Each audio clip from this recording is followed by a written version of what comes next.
Hello, everybody, and thank you for joining me today. It's Allan Laboucan with the Rocks and Stocks News Show. In addition to be the founder of Rocks and Stocks News, I'm also the CEO of a junior mining company called Advance Lithium. AALI is the symbol on the Toronto Stock Exchange venture market.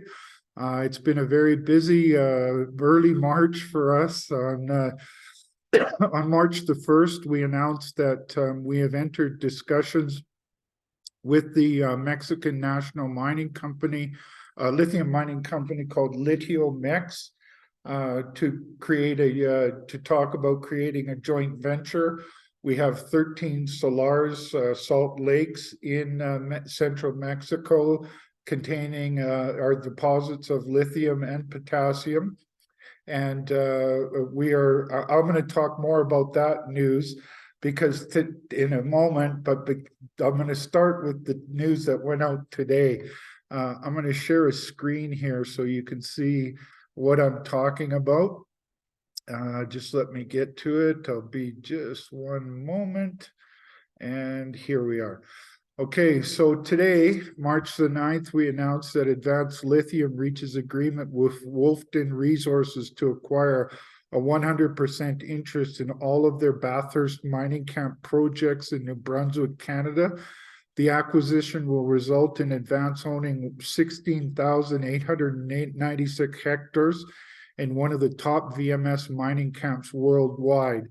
The Bathurst mining camp is the third most important VMS mining camp in the world.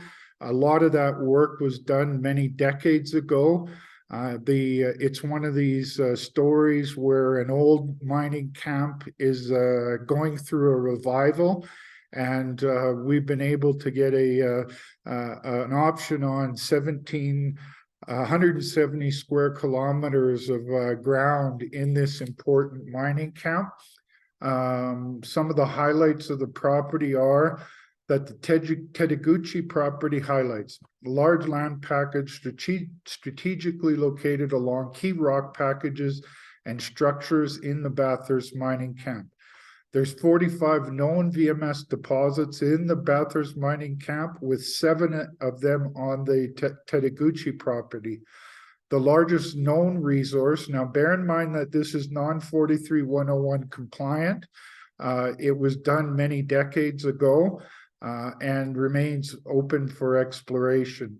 That is the Canoe Landing Lake deposit. It has 23 million tons grading 1.82% zinc, 0.64% lead, 0.56% copper, 32 grams of silver, and 1.1817 grams of gold. There's 6 additional resources, also non-43-101 compliant. Again, the work was done many decades ago.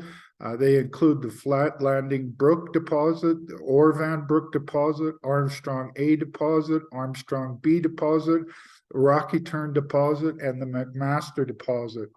There's numerous base metal occurrences that were mainly explored during the 1960s and 1970s. The most significant silver deposit in the district is California Lake, which occurs along an over 35-kilometer long trend that has the potential to host large-scale silver-rich hydrothermal systems. Key claims near Brunswick 12, which is one of the world's premier massive sulfide mines. That's a monster. They mined, I believe, around 140 million tons from that deposit. The Tedeguchi property can be explored year-round and at reasonable cost, given its easy road access and proximity to infrastructure. The known deposits were explored many decades ago. Numerous massive sulfide boulders containing high-grade lead, zinc, silver values, as well as significant copper and gold, have been found down ice, off and on the property. No bedrock source of these boulders has been found to date. In summary, the known deposits, base metal occurrences, Silver District, and claims near Brunswick 6, Heath Steel, and Brunswick 12 remain open for modern exploration. Transformational acquisition for the company.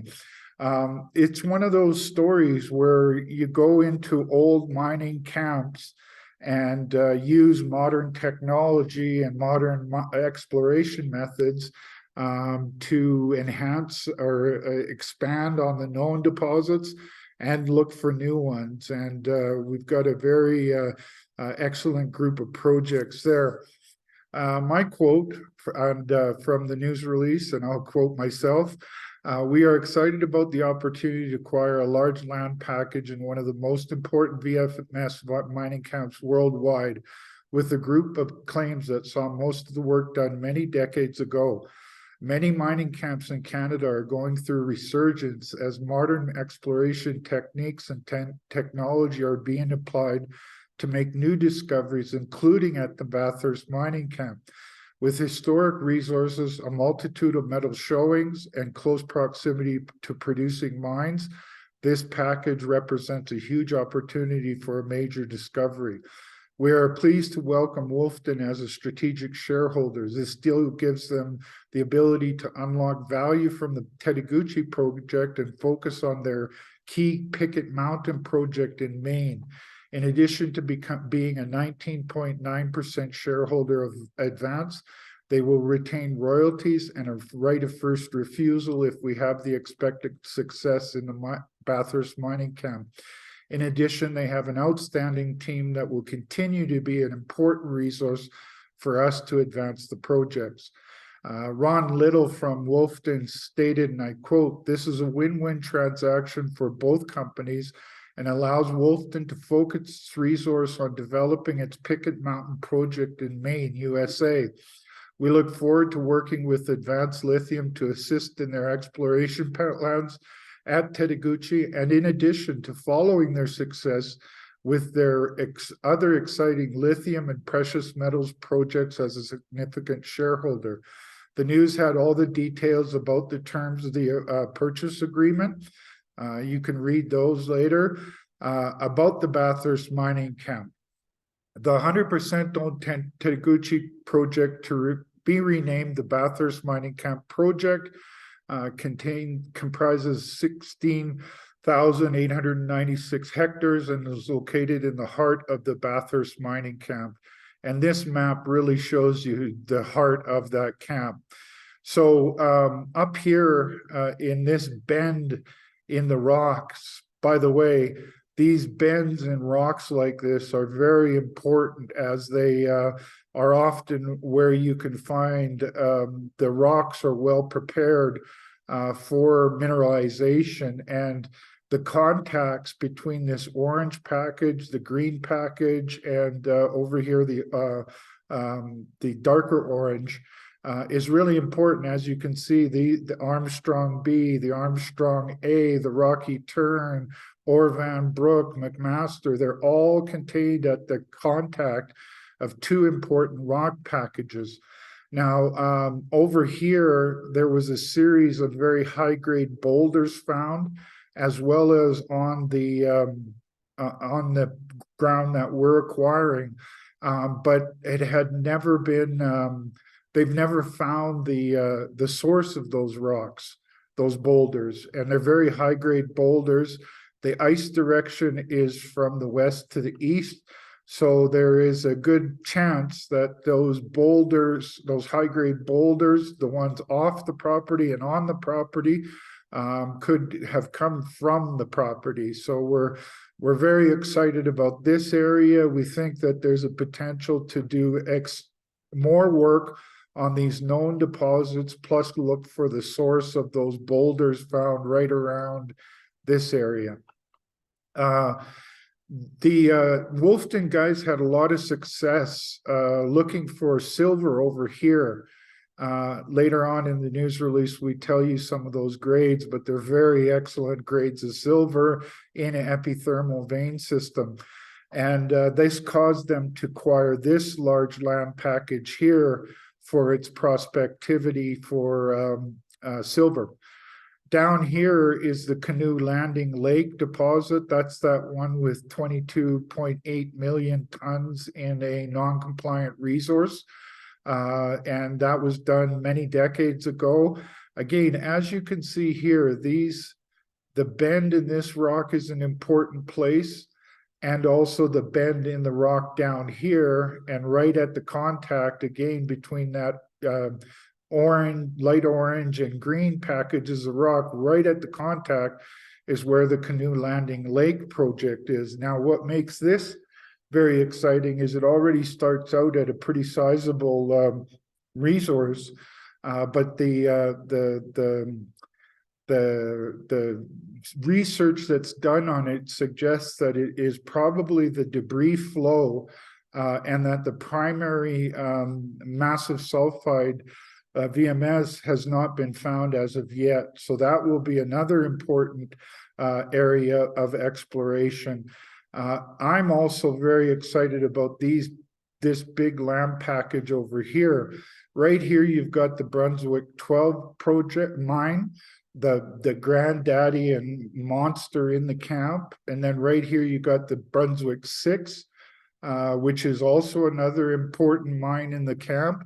And down over here in these yellow packages of rock at the contact with the orange is the Heath Steel mine. All three of these were the important mines in the camp. And what I would point out is that up here in this little sliver of orange rock at the contact with this yellow rock is the Brunswick number 12 deposit. And again, as you come down here, you see that the Brunswick 6 is at the contact of that orange package of rock and the yellow package of rock.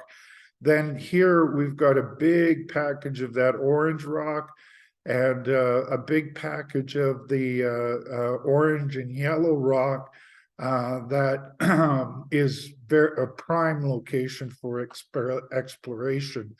In this quote here, we mentioned that the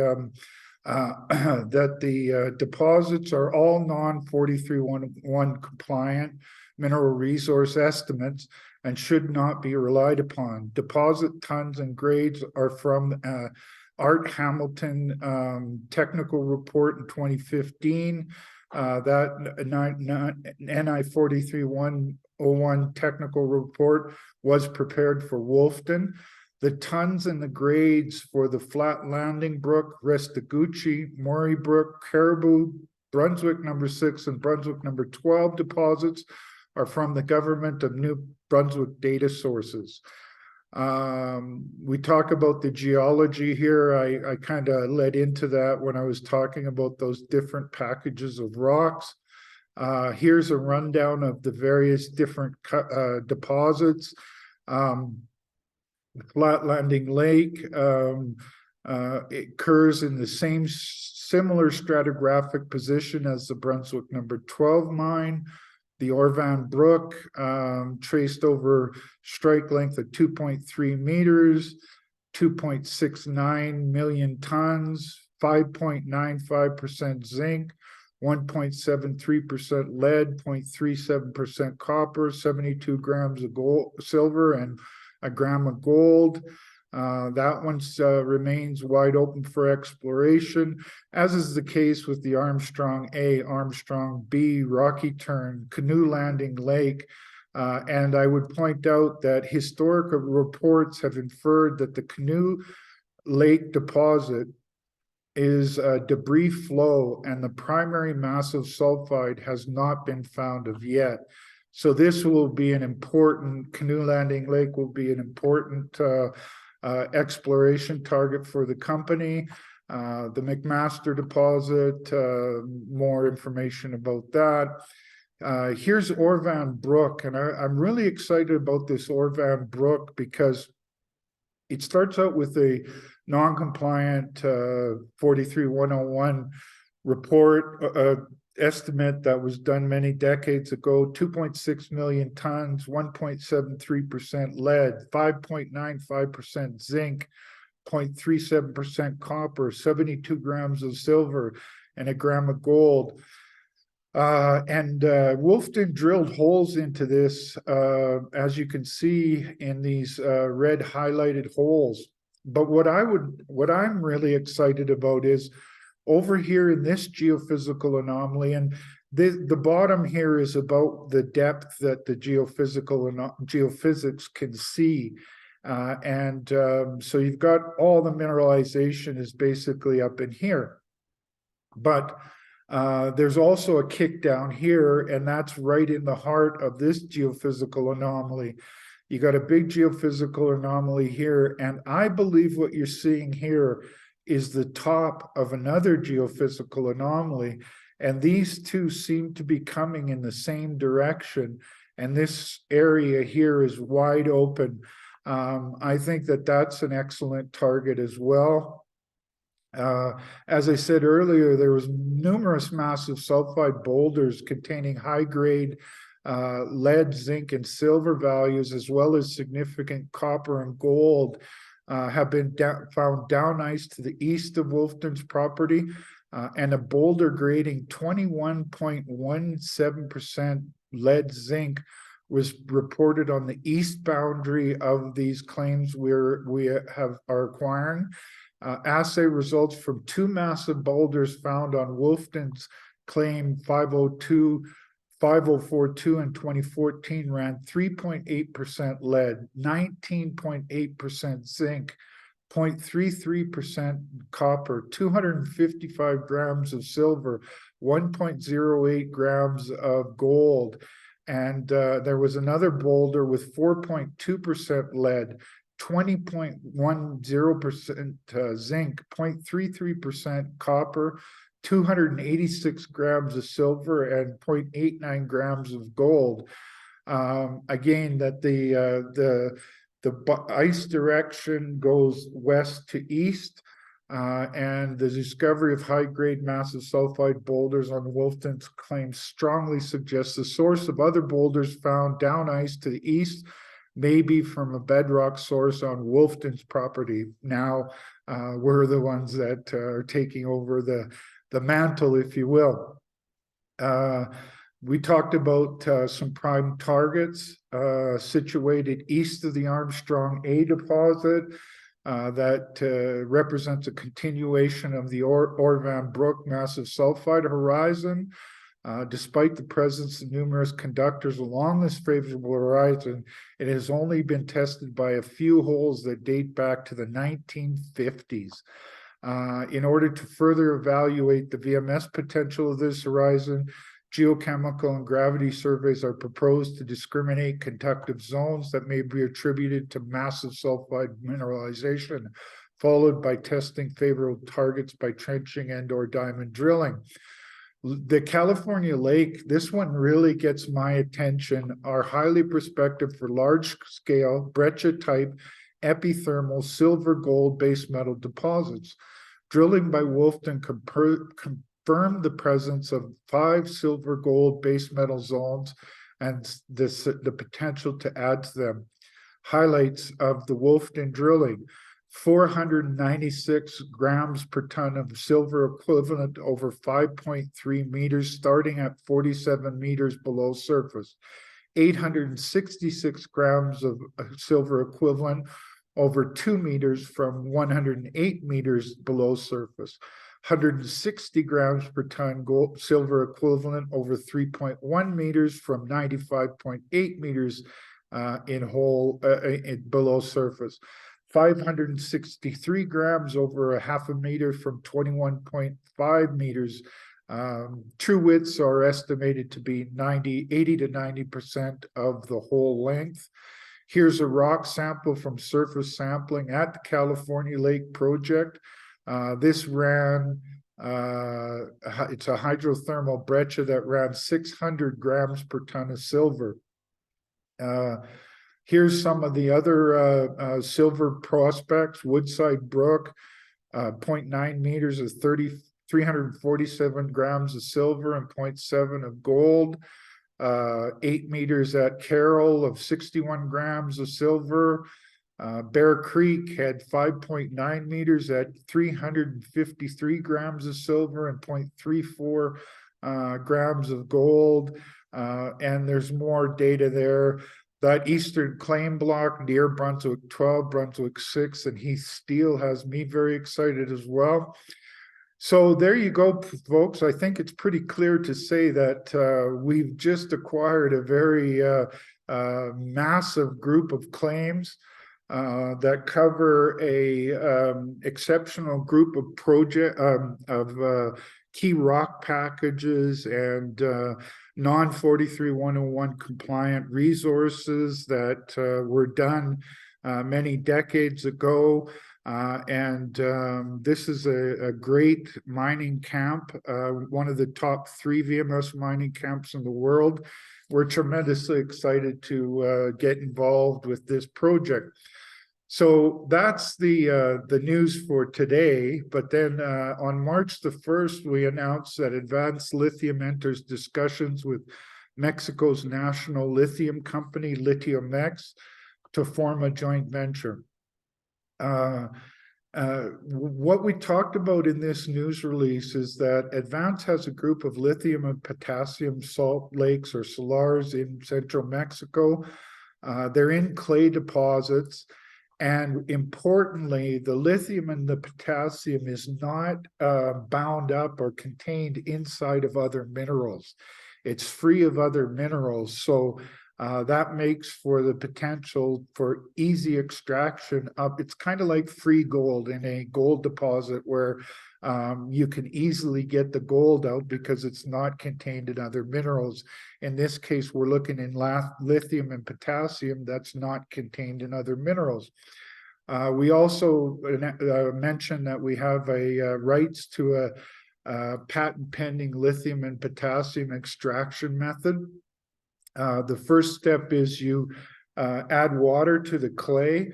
You then agitate it. You can think of it like a mixer, if you will, and that starts the liberation of the lithium and potassium from the clay it's in. Then you use electrical separation, which is kind of like electrowinning for copper. In the case of copper, you use electrical method to extract the copper from what it's contained in. In this case, we're extracting everything in the clay, and we create a concentrate of water, lithium, and potassium. And then we put it into an organic compound, which then separates the water and the lithium and potassium. And then that water is able to be recycled and used over and over again. Another important part of this whole thing is that that because you don't need high power,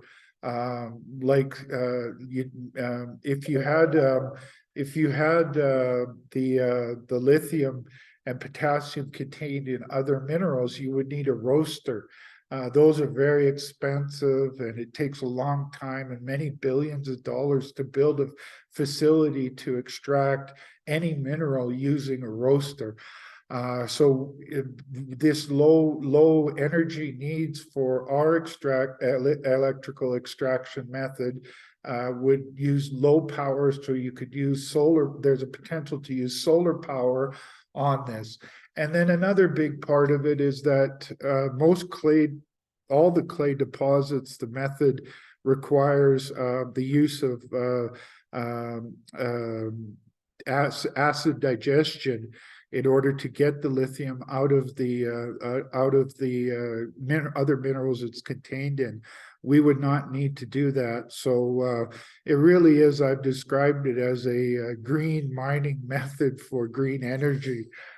So we're very excited about that, and the fact that the National Lithium Mining Company of Mexico is talking to us about the potential to do a joint venture.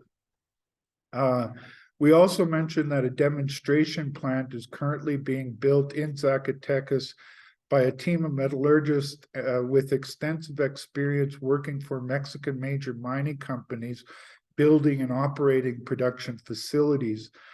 We hope to be able in the next few weeks to show potential partners, shareholders, and other interested parties the unique method to extract lithium and potassium from the advanced lithium salars.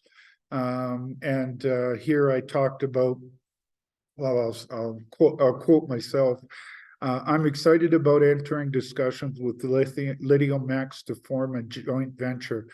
Two large vehicle manufacturing companies have recently announced plans to build battery manufacturing facilities in Mexico, one of which will be located in the state of San Luis Potosi in close proximity to our salars. It has always been a goal of Advanced Lithium that if we become a lithium and potassium producer, and that the lithium and potassium stays in Mexico to help with domestic battery manufacturing and to benefit Mexican farmers. Of course, I have to add that we have not as of yet come to terms on a joint venture, and until that is done, we haven't made an agreement. Based on our discussions with LithiumX, I believe there is a path to making a joint venture happen in the near term. Battery manufacturing is ramping up in Mexico. A domestic source of lithium to supply the coming demand will be crucial. We believe we have the potential to be part of these efforts, and working with LithiumX would be the quickest way to make that a reality. Now, why I added that quote is because the other there's only about 5 companies that have lithium projects in good standing in Mexico. One of those is Bacanora up in Sonora.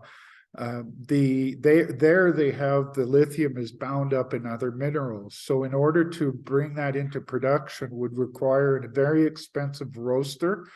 And it would also use acid digestion to get the lithium out of the other minerals. In that kind of a scenario, you're looking at several billions of dollars and many years to build that kind of a facility. Whereas we're in central Mexico, we have these 13 salars with lithium and potassium in them.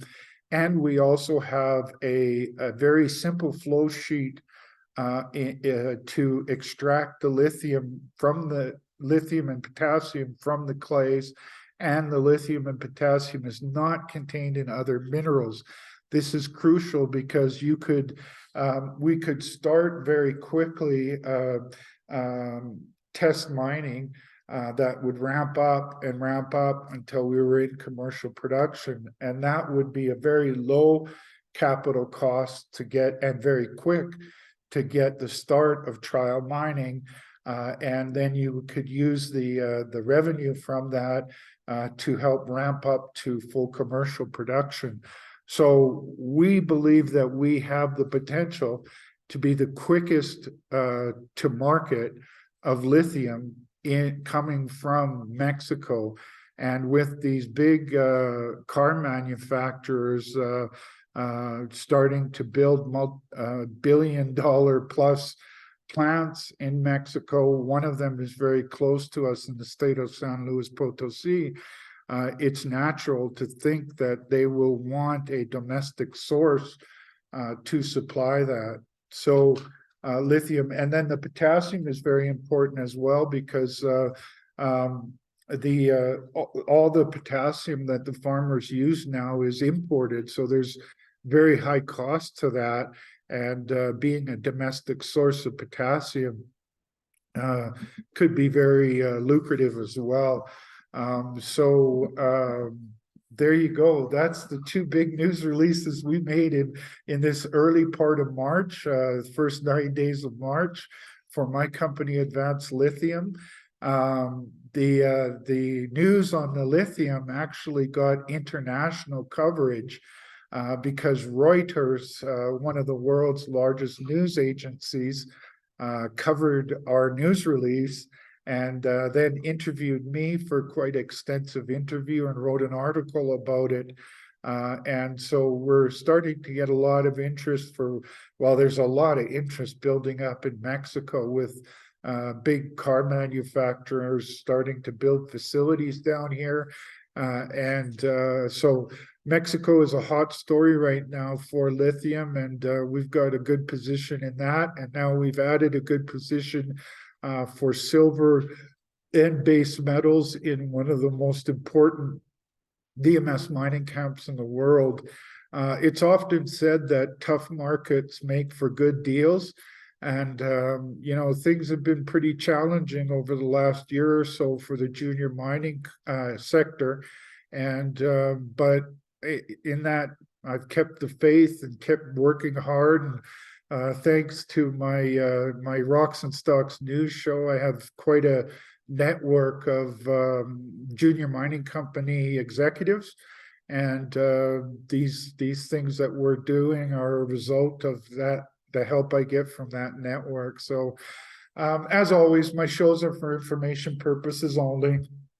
It's important for you to speak with your financial advisors to assess whether this is suitable for you, or any of the companies that are suitable for you. And I think you should also do your homework, and a good place to do that homework is on our website at advancelithiumcorp.com.